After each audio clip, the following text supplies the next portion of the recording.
नमो हरिहंसाणं नमो सिद्धाणं नमो वायव्याणं नमो वज्रायां नमो लोये संवत्सराय मंगलं भगवान् वीरो मंगलं गौतमोदरी मंगलं कुंदकुंडाय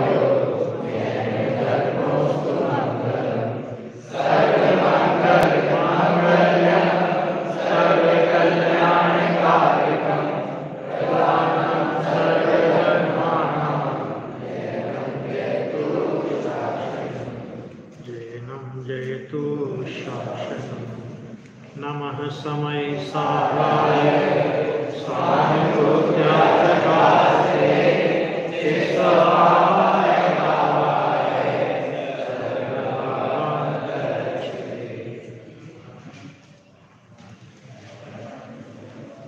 कल की श्रृंखला को आगे बढ़ाते हैं अपन। वर्तमान काल में समय सार युग प्रवर्तक पूज्य गुरुदेव श्री कान्जी स्वामी के जीवन के विविध संस्मरणों को अपन यहाँ पर जानने का प्रयास कर रहे हैं। बातें क्यों करें भैया? जानने का अपन लोग प्रयास कर रहे हैं। और कल हमारी चर्चा यहाँ तक आई थी कि गुरुदेव श्री दीक्षा लेकर के कड़क चारित्र का पालन करते थे और केवल ज्ञानी ने भाव देखे होंगे, उतने भाव होंगे, एक भी भाव कम नहीं होगा। ऐसी बात उनके साथ रहने वाले कहा करते थे और उसका गुरुदेव श्री ने जिस तरह प्रतिकार किया और बहुत मार्मिक प्रतिकार था। और ये बात गुरुदेव श्री के प्रवचनों में अंत तक इस बात का उल्लेख उन्होंने किया। मानसस्तंभ प्रतिष्ठा जब सोनगढ़ में हुई थी तो उस मानसस्तंभ प्रतिष्ठा के प्रवचन में भी गुरुदेव श्री ने ये बात कही कि सर्वज्ञ भगवान जिसके ज्ञान में बैठे उसके अनंत भाव नहीं हो सकते। क्यों नहीं हो सकते? क्योंकि सर्वज्ञ स्वभाव की दृष्टि के बिना सर्वज्ञ परमात्मा का निर्णय नहीं होता, केवल ज्ञान का निर्णय नहीं होता। और जिसको सर्वज्ञ स्वभाव दृष्टि में आ गया उसके अनंत भाव होने का कोई प्रश्न नहीं है। फिर कालांतर में माने उनके दिन ऐसे स्वाध्याय वगैरह में बीतने लगे और गुरुदेव ने ये तो नक्की कर ही लिया था कि सत्य की खोज तो मुझे ही करनी पड़ेगी, है ना। तो उनकी निरंतर स्वाध्याय उनका जीवन मंत्र बन गया। और जैसे जैसे वो स्वाध्याय करते वैसे वैसे उनकी शंकाएं और बढ़ती जाती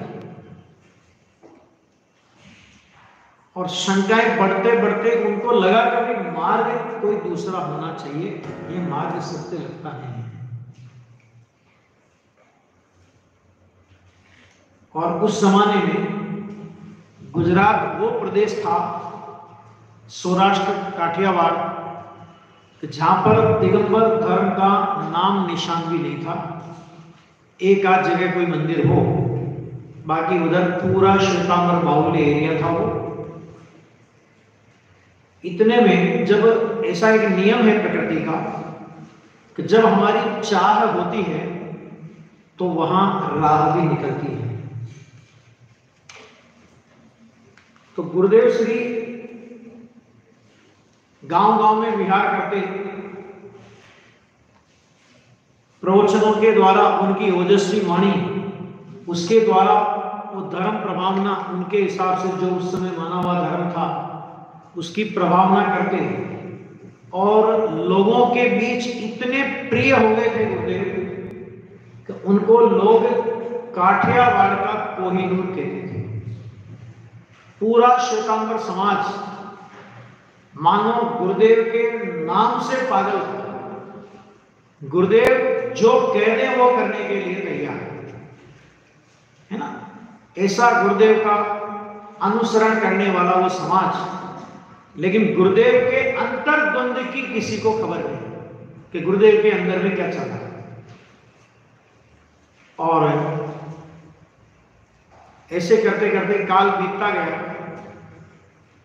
विक्रम संवत 1978 आया और समझ लो कि पंचम काल के अंत तक ये धर्म टिकेगा। इस क्रम में ये भी एक प्रसंग बना।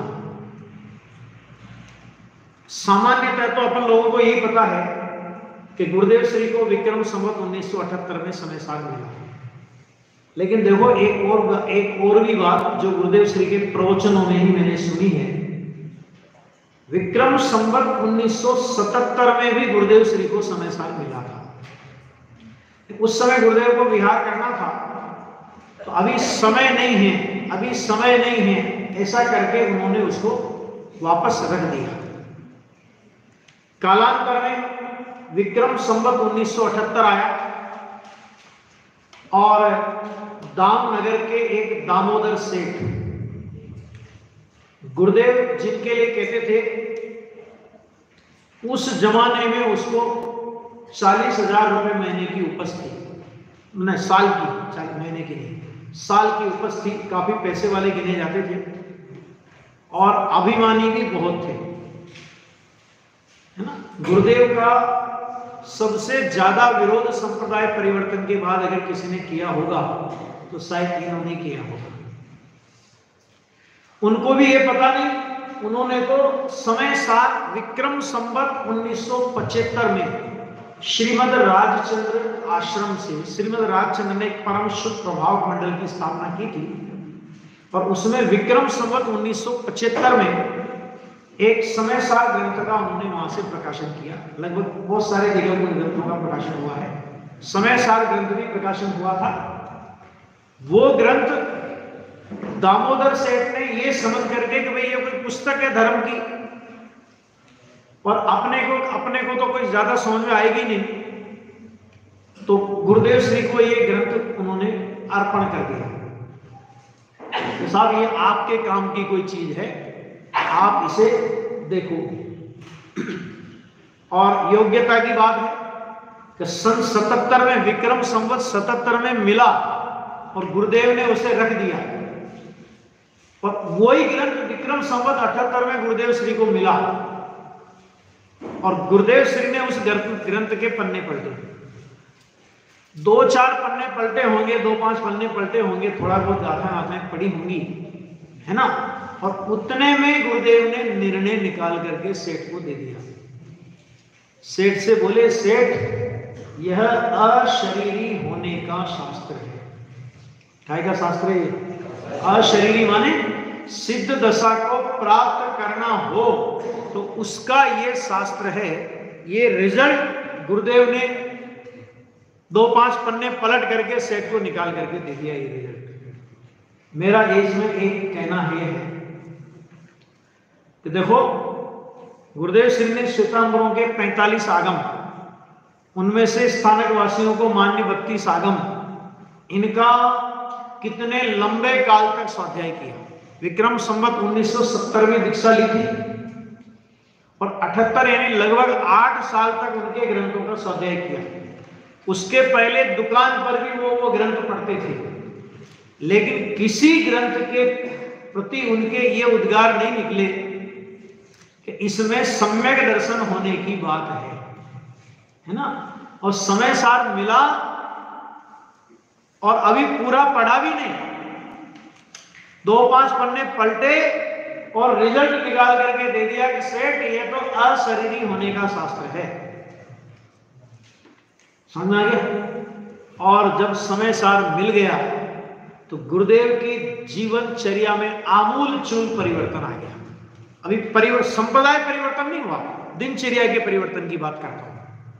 क्या परिवर्तन आ गया कि गुरुदेव आहार ले, अपना प्रवचन करें, आहार ले और ग्रंथ को लेकर के जंगल में चले जाएं, क्योंकि गुरुदेव तो प्रसिद्ध थे ना बहुत, तो वहां तो उनको कोई बैठने नहीं दे शांति से, कोई आता जाता रहे। और जंगल में भी किस जगह जाकर के कि जहां पर लोग ये रेत वगैरह निकालते हैं ना, मिट्टी निकालते हैं, रेत निकालते हैं, तो वहां बड़े बड़े गड्ढे बन जाते हैं, उन गड्ढों में चले जाएं गुरुदेव, और गड्ढों में जाकर के समय सार का गहरा स्वाध्याय गुरुदेव ने प्रारंभ कर दिया। और जब उनका स्वाध्याय बढ़ता गया, पूर्व भाव के संस्कार थे और वर्तमान में समय सार का निमित्त था, इतना गहरा उनका स्वाध्याय, उनका मंथन चिंतन मनन चलता रहा और गुरुदेव को अंदर में ये नक्की हो गया कि सत्य पंथ निर्ग्रंथ दिगंबर धर्म ही है। ठीक है। उसके बाद गुरुदेव श्री को उसी साल और ग्रंथ भी दिगंबर ग्रंथ, फिर तो दिगंबर ग्रंथों का मिलने का समझ लो सिलसिला प्रारंभ हो गया और अनेकों ग्रंथ दिगंबर ग्रंथ मिलते, गुरुदेव को मिलते भी रहे और गुरुदेव भी बुद्धिपूर्वक ऐसी जगह जाते कि जहां पर बड़ी लाइब्रेरी हो, तो वहां पर वो दिगंबर ग्रंथ उनको खोजते भी और उनको मिलते तो उनको आध्यात्म मंत्र पढ़ते। अब जब समय सार उनको मिला और समय सार का गहरा स्वाध्याय किया तो उनके प्रवचनों की धारा में भी परिवर्तन आ गया। अब परिवर्तन क्या आ गया कि अभी तक जो प्रवचन अध्यात्म की चर्चा वार्ता से शून्य होते थे, मतलब जिनमें अध्यात्म की गहरी चर्चा या अध्यात्म की बात विशेष नहीं आती थी, अब गुरुदेव श्री के प्रवचनों में सम्यक दर्शन के ऊपर बहुत जोर आने लगा। सम्यक दर्शन प्राप्त किए बिना इस जीव ने अनंत बार मुनिव्रत धारण किया, केवली भगवान के समो शरण में गया, लेकिन कोरा का कोरा रह गया और वो सज्जाई माला के 2 छंदों को याद करते थे, केवली आगल रह गयो कोरो और द्रव्य संयम से ग्रेवक पायो फिर पीछे पटके। इस तरह उनका मैंने ये सब समझ लो दृष्टिकोण जो था ना पूरा तात्विक हो गया और उसमें सम्यक दर्शन और आत्मा की महिमा की बात विशेष आने लगी। जो बात अन्य कोई नहीं करते थे वो बात गुरुदेव श्री के प्रवचन में आने लगी और लोग बहुत प्रभावित। गुरुदेव से तो नाम से, गुरुदेव के तो नाम पर ही लोग समझ लीजिए सर्व समर्पण करने को तैयार। तो गुरुदेव जो बोले वो ठीक। तो पहले तो गुरुदेव क्या करते थे कि तत्व की बात करते थे और बाद में तो उन्होंने सभा में श्वेतांबर संप्रदाय की सभा में समय सार दिगंबर ग्रंथ का प्रवचन प्रारंभ कर दिया। ये 78 की घटना है। अंतर मंथन चलता रहा। गुरुदेव को लगा कि भाई अब इस संप्रदाय में तो रहना नहीं है। क्यों नहीं रहना? क्योंकि अंदर में मुझे लगता है कि यह मार्ग सच्चा नहीं है। दिगंबर मार्ग कुंद आचार्य देव ने प्रतिपादित किया हुआ मार्ग वही परम सत्य मार्ग है और बाहर में मेरा वेश साधु का है। तो जो सत्य बात है उस सत्य बात को कहने में थोड़ा हिचकना पड़ता है। तो गुरुदेव को वो प्रतिबंध बर्दाश्त नहीं हुआ और गुरुदेव ने अपने बड़े भाई खुशहाल भाई, जो गुरुदेव के बड़े भाई थे, गुरुदेव से बड़े थे, गुरुदेव 4 भाई थे कुल मिला के। सबसे बड़े थे दीपचंद भाई उसके बाद थे खुशहाल भाई, उसके बाद थे गुरुदेव और उसके बाद थे मगन भाई। ठीक है, तो और दो गुरुदेव की बहनें थी, हीरा बहन और कस्तूरी बहन, ऐसा कुछ नाम है उनका। तो दो बहनें थी और ये 4 भाई थे। तो दीपचंद भाई का तो देहांत हो गया था और गुरुदेव का सबसे छोटा भाई मगन भाई, उनकी भी शादी हुई और थोड़े ही टाइम में उनका भी देहावसान हो गया। मैंने गुरुदेव के जीवन में ऐसे वैराग्य के प्रसंग इतने बनते गए कि उनके रोम रोम में वैराग्य छाया रहता था।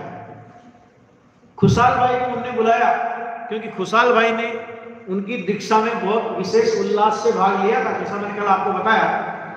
और खुशहाल भाई से बोले, भाई गुजराती में बोलता हूं, आ मार्ग साचो नहीं, हूं एमा रहवानू नहीं, ये मार्ग सच्चा नहीं है और मैं इसमें रहने वाला नहीं हूं। अपने हृदय की बात उन्होंने खुशहाल भाई को बताई।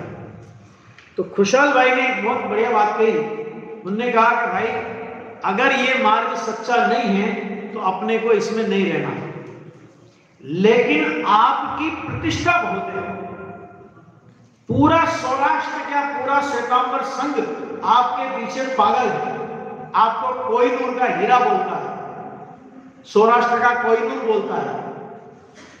तो जो भी आप करो धीरे धीरे करना, लोगों को कसाई नहीं भड़के ऐसा करना। ठीक है,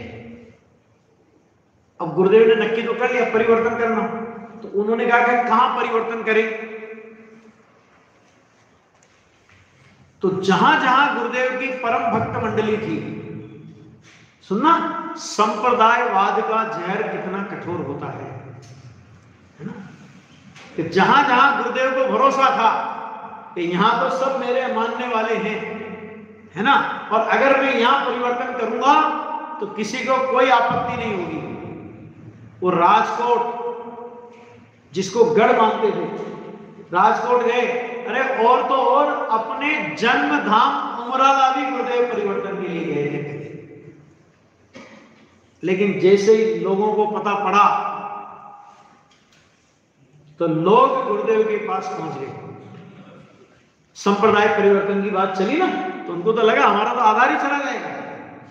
ये तो राहुल गांधी कांग्रेस छोड़ दे ऐसी बात है, समझ में आ गया नहीं आ गया, क्योंकि ये तो हमारा तो सब कुछ चला जाएगा।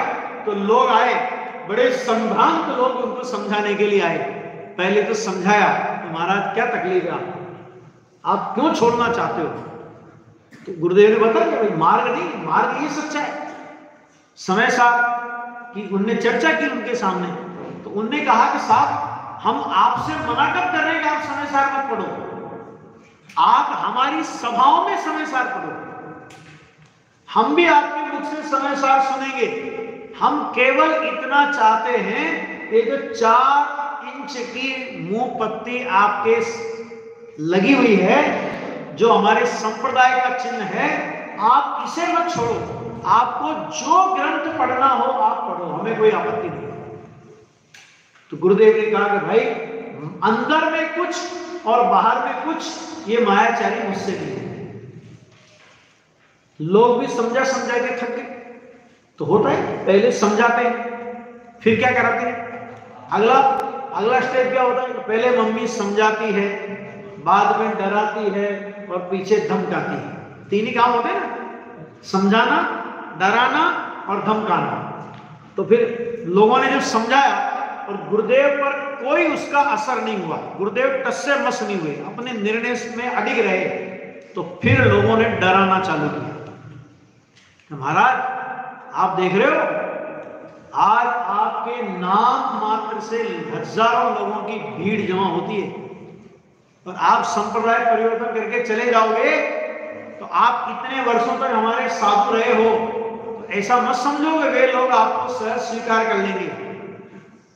ये जो लाखों की हजारों की भीड़ आपके पीछे चलती है और आपके इशारे पर कुछ भी करने को तैयार रहती है, कोई आपके पास नहीं आएगा।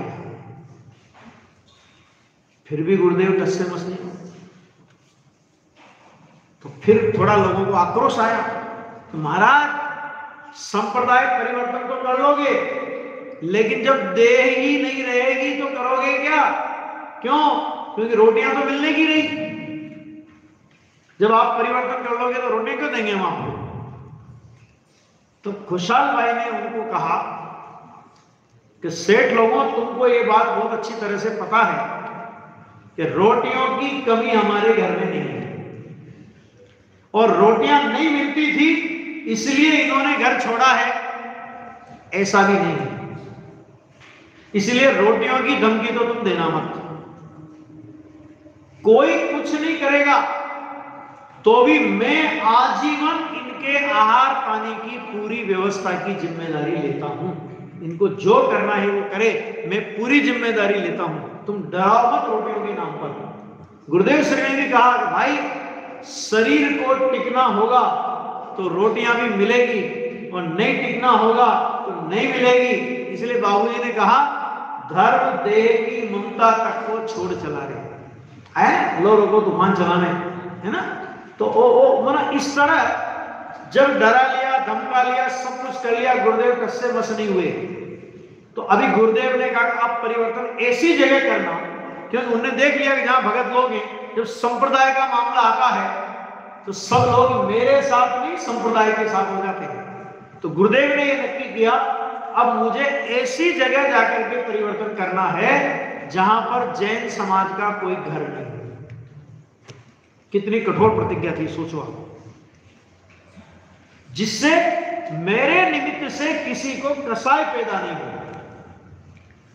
और ऐसे खोज करते करते एक ब्राह्मण परिवार था सोनगढ़ का, उसने, वो भी गुरुदेव से प्रभावित था, उसने कहा साहब आप हमारे गांव में चलिए, हमारा एक मकान है, स्टार ऑफ इंडिया में बाद में आए हैं, हमारा मकान है, आप वहां रहिए और आपको जो करना है करिए, हम आपकी पूरी सेवा करेंगे।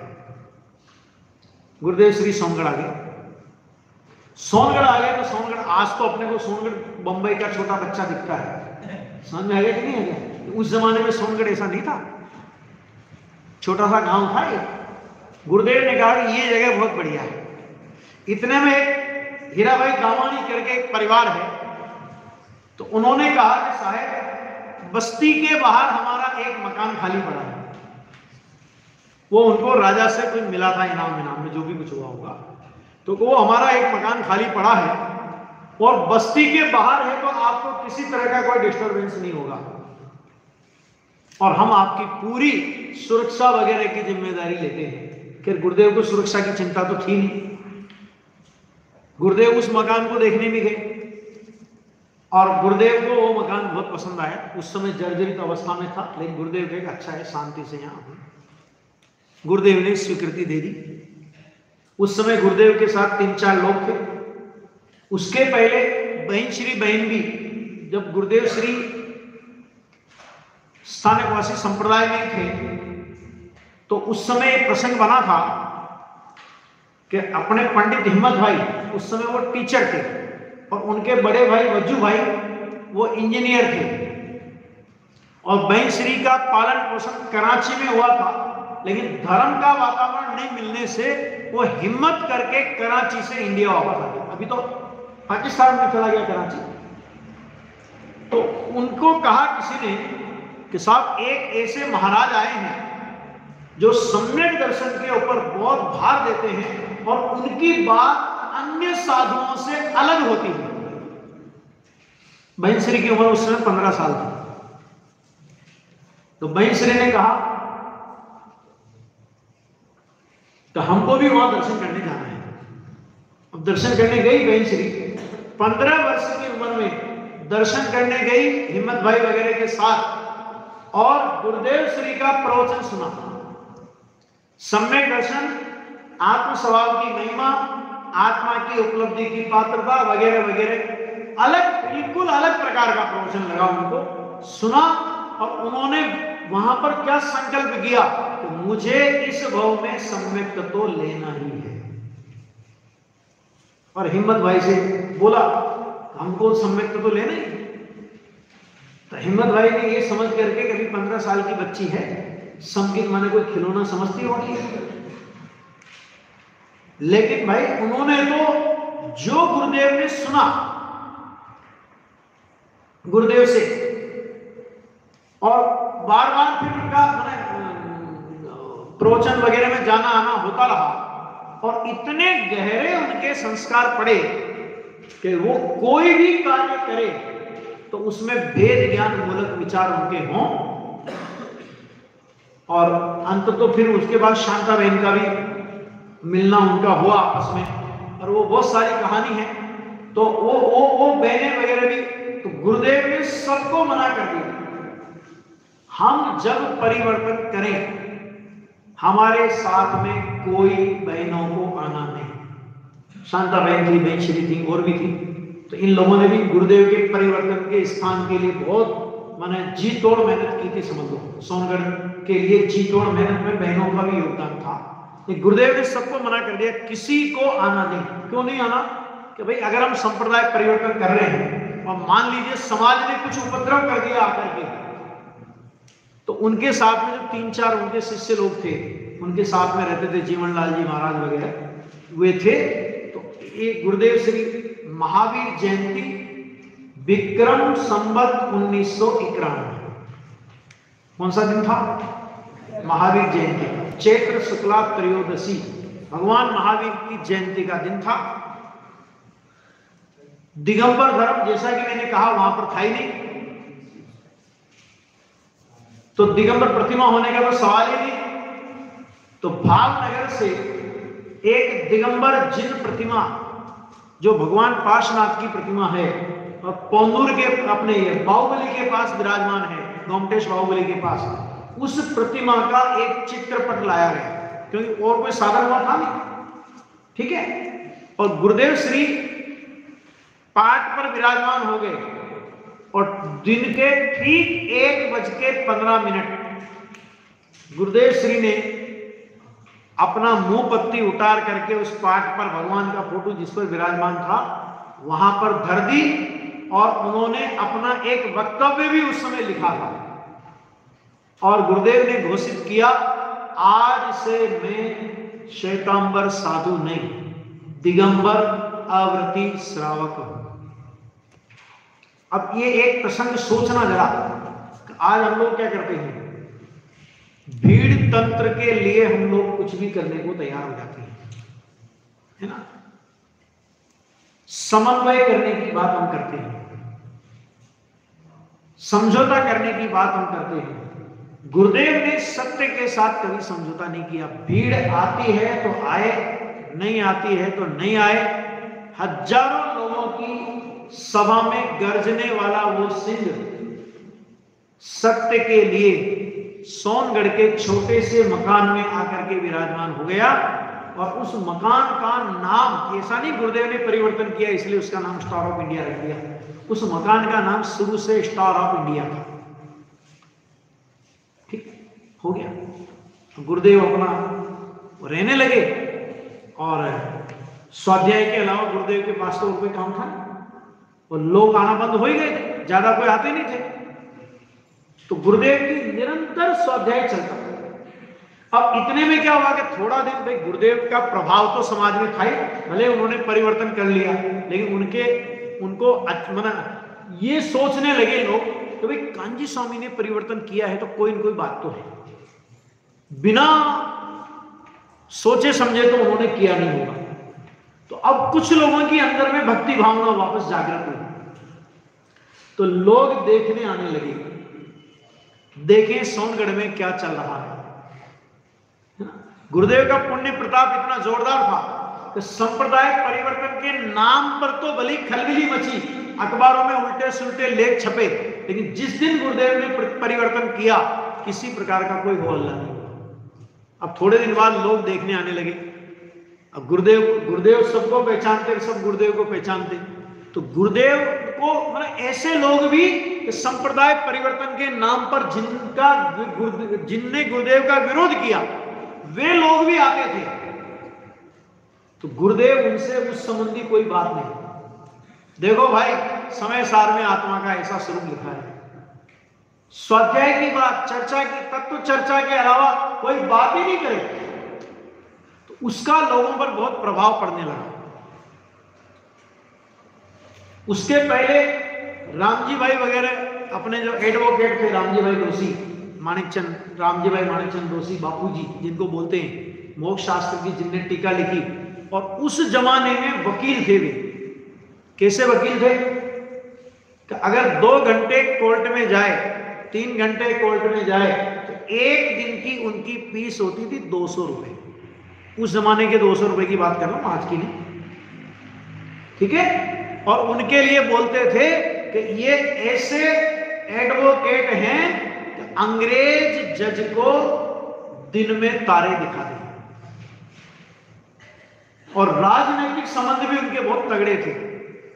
तत्कालीन कांग्रेस प्रमुख डेवर भाई थे दिल्ली में, उस समय की कांग्रेस के काफी, तो वो उनके मित्र थे। और उनने रामजी भाई को बहुत बड़ा ओहदा देने का भी नक्की किया था कि हम आपको राजनीति में बहुत वो देंगे कि भाई साहब हमको कुछ नहीं करना, हमको तो सोनगढ़ में रहना है। ऐसे रामजी भाई को भी लोगों ने समझाने के लिए भेजा कि तुम गुरुदेव को समझाओ। और लोगों को भरोसा तो होता ही है ना, इतना बड़ा वकील है तो समझाई देगा। लेकिन ऐसे लोग भी जब गुरुदेव को समझाने के लिए आए तो गुरुदेव की प्रबल युक्तियां, तर्क और न्यायपूर्ण बात सुनकर गुरुदेव के ही होकर के रह गए। और आजीवन सोनगढ़ में उन्होंने अपना डेरा बना लिया। आजीवन, अंतिम जीवन के अंतिम क्षण तक वो सोनगढ़ में रहे। लोगों ने फिर भेजना बंद कर दिया, खतरा मोल नहीं लेना, तो जिनको भेजेंगे वही चले जाएंगे वहां, वही यहाँ आएंगे नहीं वापस। रामजी भाई जैसा आदमी खो जाए तो गजब हो गया ना। तो अभी क्या हुआ कि अब कुछ लोग आने लगे। कुछ लोग आते थे भक्तिवश, कुछ लोग आते थे कौतूहलवश, और कुछ लोग आते थे सीआईडी करने। गुरुदेव जी क्या कर रहा है, कैसा चल रहा है, कितने लोग आ रहे हैं, क्या कर रहे हैं, गुरुदेव को कैसा लग रहा है, सुहारा है कि नहीं सुहारा है। इतने लोगों में बैठते थे, अभी अकेले बैठे थे, कैसा लग रहा है। गुरुदेव को कोई फर्क ही नहीं, जो आवे उससे तत्व की बात के अलावा कोई बात ही नहीं। तो इसका बहुत बड़ा प्रभाव पड़ा। और धीरे धीरे जो थोड़े थोड़े लोग छुटके लोग आने लगे, लेकिन बड़ा परिवर्तन नहीं हुआ अभी। उसी समय गुरुदेव ने महावीर जयंती के दिन परिवर्तन किया। और इन सितंबरों में जो 10 इनके पर्यूषण आते हैं ना, अपने पर्यूषण के 8 दिन पहले इनके पर्यूषण आते हैं, ठीक है। अपने शुरू होते हैं, इनके पूरे होते हैं। तो उस समय बोटाद के एक रायचंद भाई करके एक बहुत बड़े ग्रस्त व्यक्ति थे, रायचंद गांधी।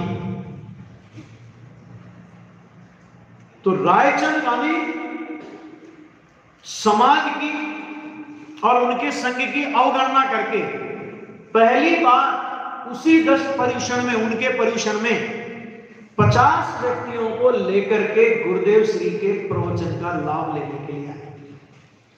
और लोग तो इंतजार ही कर रहे थे कि कोई बड़ा चला जाए तो हम तो चले जाए, समझा गया। तो रायचंद भाई गांधी बहुत बड़ा नाम था उस जमाने में, और श्वेतांबर संप्रदाय के बहुत बड़े। तो वो आ गए, तो 50 आदमी आए। और जब उन्होंने गुरुदेव का प्रवचन सुना तो सब नतमस्तक, परिवर्तन। और फिर वो परिवर्तन की आंधी इतनी तीव्र गति से फैली कि रायचंद भाई गांधी के आने के बाद गुजराती स्थानकवासी संप्रदाय, मंदिर मार्गी, श्वेतांबर लोगों का गुरुदेव के पास आना फिर से चालू हो गया। और बीच में जो ब्रेकअप हो गया था वो वापस जुड़ गया। और अगला जो पर्यूषण आया, सुनना ध्यान से, कि अगला जो पर्यूषण आया, अब गुरुदेव का प्रवचन कहां कराएं, इतने लोग आ गए।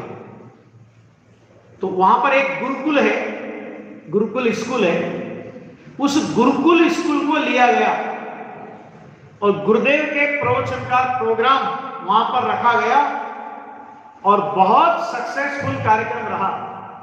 जब गुरुदेव का प्रभाव बढ़ने लगा और लोगों की झुंड के झुंड आने लगे गुरुदेव के दर्शन करने, गुरुदेव के प्रवचन सुनने। वो तो गुरुदेव को भगवान तुल्य मानते थे ना, आने लगे। तब रामजी भाई वगैरह ने विचार किया अब ऐसे काम नहीं चलेगा, तो भी क्या करना, अब अपने को गुरुदेव के रहने के लिए और गुरुदेव प्रवचन कर सके ऐसी कोई जगह अपने को बनानी चाहिए। और आज जो आप सोनगढ़ का संकुल देखते हैं, उस जमाने में वो जगह जहां पर भैंसे बैठा करते थे, गुरुदेव बोलते हैं प्रवचन में, आए तो पाड़ा बेचता हता, यहां तो पाड़े बैठते थे, भैंसे बैठते थे वहां। तो उस जगह को, पूरा उतनी जगह को उन्होंने खरीदा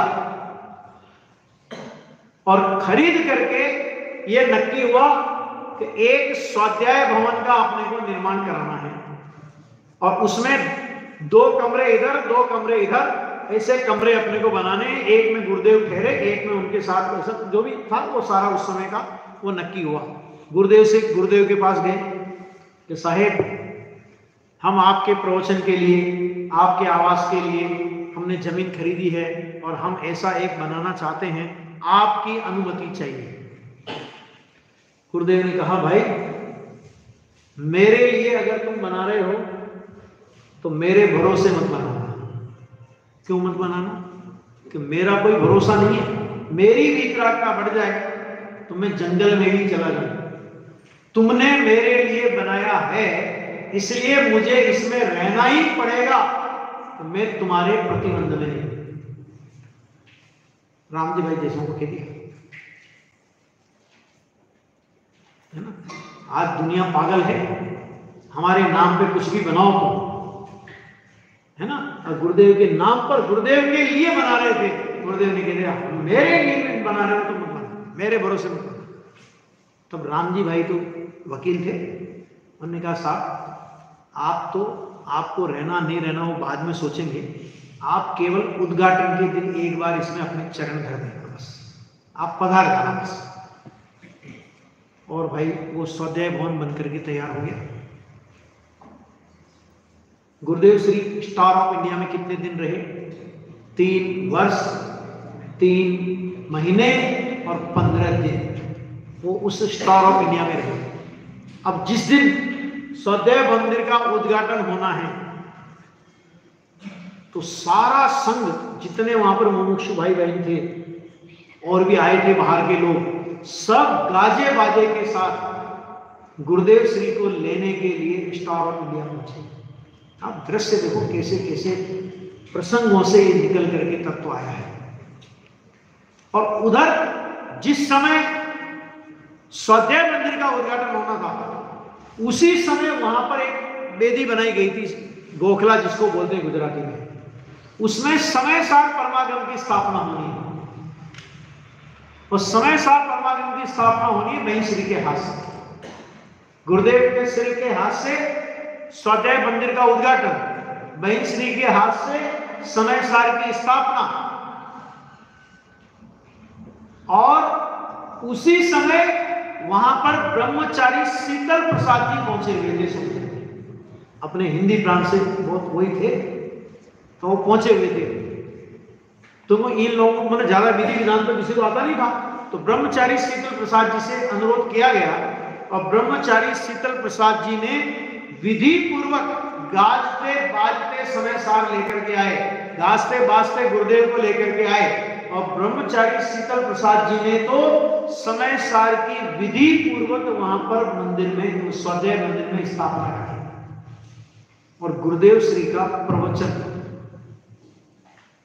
पहला प्रवचन स्वाध्याय भवन में हुआ और पहले ही प्रवचन में गुरुदेव श्री ने भगवान कुंद कुंद आचार्य देव का, समय सार का और भगवान कुंद कुंद आचार्य देव की विदेह क्षेत्र में गमन की घटना का जिस दृढ़ता के साथ में उल्लेख किया वो अवर्णनीय है।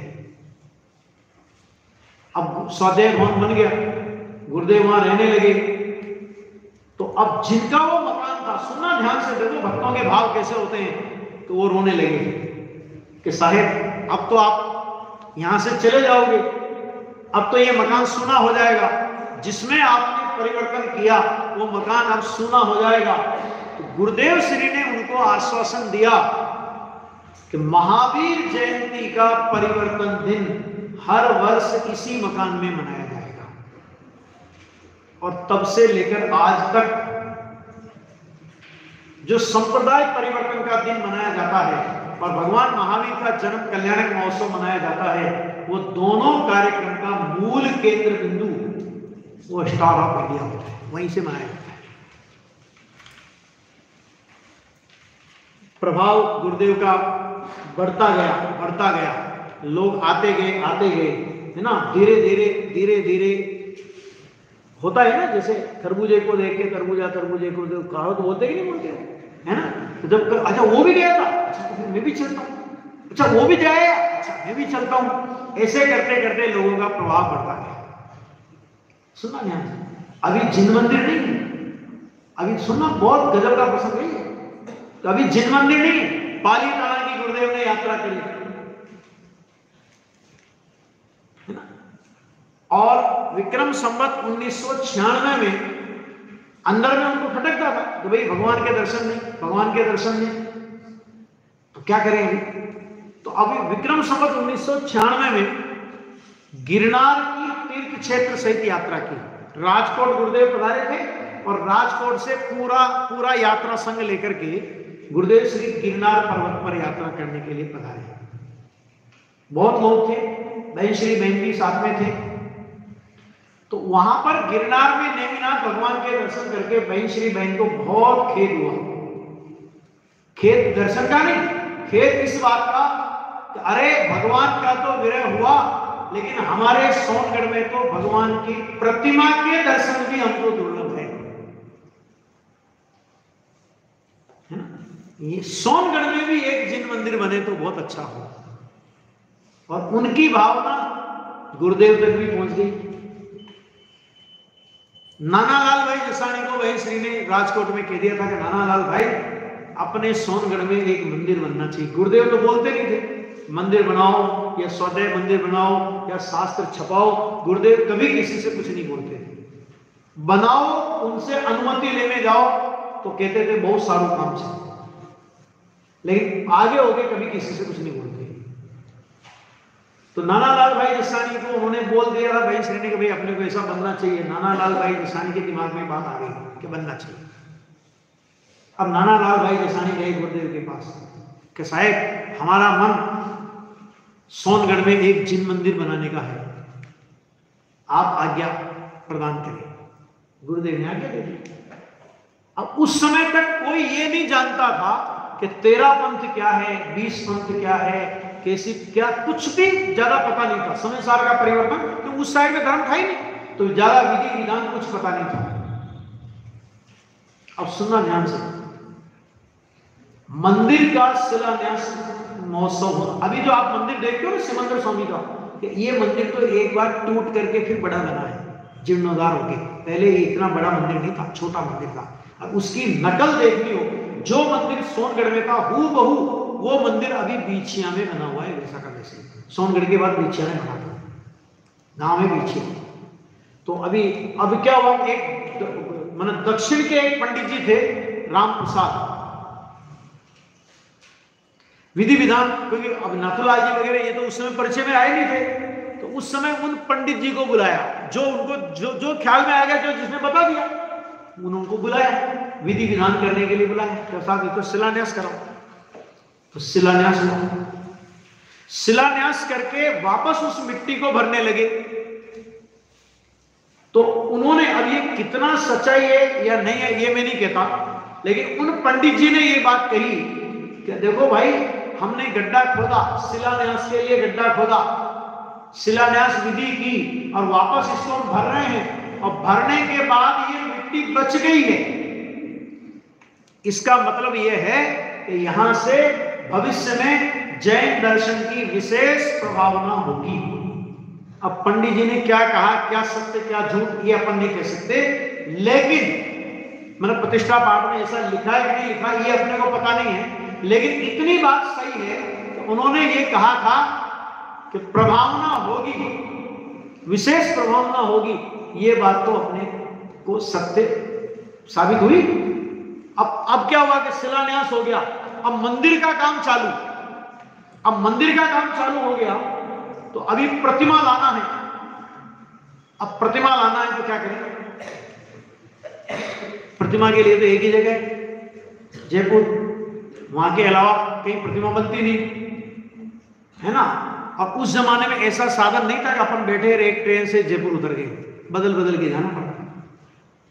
तो गुरुदेव ने दोनों बहनों को, नाना लाल भाई जसानी को, इनको आज्ञा की आप जाओ और जयपुर जाकर के प्रतिमा की व्यवस्था करो। ठीक है, अब प्रतिमा की व्यवस्था के लिए गए, ये सब लोग गए, जयपुर पहुंच गए। और जिनके यहां किसी मूर्तिकार के यहां पर ये पहुंचे, तो ये जो अभी सोनगढ़ के अंदर जो 3 प्रतिमाएं विराजमान हैं, जो अपन देखते हैं वेदी में, मूल जो सिमंदर भगवान के जिनालय में, ये 3 प्रतिमाएं उस कारीगर के यहां बनी हुई थी, लेकिन किसी दूसरे के ऑर्डर से बनी हुई थी। इनने तो ऑर्डर दिया नहीं था, किसी दूसरे ने ऑर्डर दिया था, उस वजह से वो बनी हुई थी। तो हुआ क्या कि बहन श्री को तो जज नहीं प्रतिमा, प्रतिमा तो हमको यही ले। क्यों? तो बहन श्री बोले कि हम ऑर्डर दें, फिर कब प्रतिमा बनेगी, हमें तो झट भगवान चाहिए। तो मूर्ति वाला नहीं मानो कि नहीं साहब ये तो ऑर्डर से बनी हुई है, कि तुमको जो करना हो करो, तुमको जो लेना हो दो, लेकिन प्रतिमा तो हमें यही चाहिए। खैर जैसे तैसे रुपए पैसे में बड़ी ताकत होती है, तो कुछ भी दिया होगा क्या भाई, तू लाख का 1.25 लाख लेगा, ले भैया और क्या है, यही तो होता है और क्या होता है। तो वो प्रतिमा खैर जैसे भी हो उनको प्रतिमा मिल गई। अब बहन श्री बहन बोलेगा प्रतिमा हम अपने साथ लेकर के जाएंगे, और साथ लेकर के जाएंगे तो ऐसा तो है नहीं 3 जगह गाड़ी बदलनी पड़े, 2 जगह गाड़ी बदलनी पड़े। अजमेर से अनुमति ली गई और प्रतिमा को बॉक्स बना करके गाड़ी में रखा गया, और प्रतिमा लेकर के बहन श्री और शांता बहन और नाना लाल भाई जसानी, उस जमाने का करोड़पति परिवार, नाना लाल भाई जसानी के लिए गुरुदेव बोलते थे उस जमाने का करोड़पति परिवार था वो, ये सब प्रतिमा लेकर के आ रहे हैं। आज की तरह मोबाइल नहीं था, आज की तरह इंटरनेट नहीं था, इंटरनेट की कल्पना भी नहीं थी उस समय। अब मोबाइल नहीं था, और फोन भी लगाओ ना तो ट्रेन कॉल बुक कराना पड़ता था, और बहुत मुश्किल से नंबर आता था, जिसका नंबर आता वो लगता लॉटरी खुल गई है, ऐसी व्यवस्था थी। लेकिन वो लेकर के आ रहे हैं, और इधर गुरुदेव को रात्रि में एक स्वप्न आया।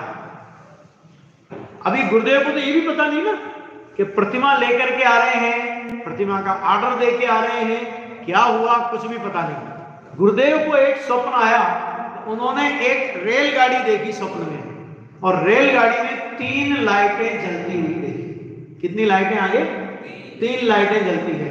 तो गुरुदेव श्री ने उठ करके सुबह उठे, और जैसे स्वाध्याय वगैरह हुआ, गुरुदेव श्री ने बोला મને એમ લાગે છે બહેનો 3 प्रतिमाओं લઈને આવે છે, 3 प्रतिमाएं लेकर के ये लोग आते हैं, ऐसा मुझे लगता है। और पूरे जब गाड़ी का टाइम, ये तो पता ही था कि जयपुर की गाड़ी मैंने जयपुर से आएगी तो कैसे आएगी, तो गुरुदेव सारे समाज को प्रतिमाओं की अगवानी के लिए गुरुदेव ने स्टेशन पर भेज। ठीक है, प्रतिमा लेकर के आगे 3 प्रतिमा, जैसे ही बक्स, अब प्रतिमाओं को रखना कहां, मंदिर तो बना नहीं था, मंदिर तो बनना था। तो गुरुदेव जिस कमरे में गुरुदेव का निवास था, उसके सामने एक कमरा और बना हुआ है, आपने देखा होगा, ठीक है, जो गए होंगे उन्होंने देखा होगा। तो उस कमरे में उन प्रतिमाओं को रखा गया। ठीक है, पेटी खोल दी और प्रतिमाओं को वहां पर रख दिया। अभी तो प्रतिष्ठित प्रतिमा है, प्रतिष्ठित नहीं हुई है। अब गुरुदेव को एक ही काम हो गया, क्या काम, कि प्रवचन करके आवे, प्रतिमाओं के सामने बैठ जाए, आहार करके आवे, प्रतिमाओं के सामने बैठ जाए, और एक टक नजर से भगवान को निहारते रहे। भावी भगवान है ना, प्रतिमा प्रतिष्ठित होने वाली है। इतनी अंदर में उनको प्रमोद, इतना अंदर में उनको उमंग, इतनी अंदर में उनको भक्ति। और छोटा सा गांव है, तो गुरुदेव किसको नहीं जाने, और गुरुदेव को कौन नहीं जाने। तो अपने मुमुक्षु तो ठीक, लेकिन गांव का कोई रेवारी निकले, गांव का कोई किसान निकले, गांव का कोई आदमी निकले, तो गुरुदेव की नजर पड़ जाए, तो बोला ए भाई यहाँ आओ, यहाँ आओ, तुमने हमारे भगवान देखे हैं? नहीं साहेब, हाथ जोड़ के बोले तो नहीं साहेब, आओ तुम्हें भगवान दिखाऊं। और गांव के एक एक आदमी को जो उधर से निकलता, गुरुदेव के उस स्वाध्याय मंदिर वाले प्रांगण में से निकलता, एक एक आदमी को ले जा करके गुरुदेव श्री भगवान प्रतिमाओं के दर्शन कराते। इतनी गुरुदेव के अंदर में भक्ति है। अभी प्रतिष्ठित प्रतिमा नहीं हुई है, लेकिन अंदर से भक्ति का प्रवाह, ये भगवान हमारे जिन मंदिर में विराजे हैं, इन भगवान के विराजने से, प्रतिष्ठा विधि पूर्वक इन भगवान के विराजने से हमें प्रतिदिन जिनेंद्र परमात्मा के दर्शनों का सौभाग्य मिलेगा। अंदर में इतना उछलता हुआ भक्ति भाव। और वो दिन भी आ गया जब उस जिन मंदिर का पंच कल्याण प्रतिष्ठा महोत्सव बहुत धूमधाम के साथ संपन्न हुआ। प्रतिष्ठा महोत्सव हो गया। अब भगवान को मंदिर में प्रवेश कराते हैं। भगवान की प्रतिमाएं गुरुदेव के हाथ से वेदी पर स्थापित होनी है। तो वहां पर खड़े हुए लोग बोले, गुरुदेव श्री भगवान की अगवानी के लिए मंदिर में खड़े हैं, भगवान प्रतिष्ठा मंडप से आ रहे हैं और गुरुदेव अगवानी के लिए मंदिर में खड़े हैं। गुरुदेव ने गुरुदेव से कहा, गुरुदेव भगवान पधारते हैं, भगवान को आवकार, आवकार माने अपन बोलते हैं पधारो पधारो पधारो, आवकार दो। गुरुदेव को अंदर में इतनी भक्ति, इतनी भक्ति, इतनी भक्ति, उनकी आंखों में से भक्ति के आंसू झरने लगे और दंडवत गुरुदेव भगवान के सामने लेट गए, दंडवत प्रणाम किया और 2-3 मिनट तक ऐसी की ऐसी दशा में गुरुदेव रहे। जो लोग बताते हैं कि उस समय जितने लोग वहां पर थे और जो लोग इस दृश्य को देख रहे थे, हर आदमी की आंखों में हर्ष के आंसू थे।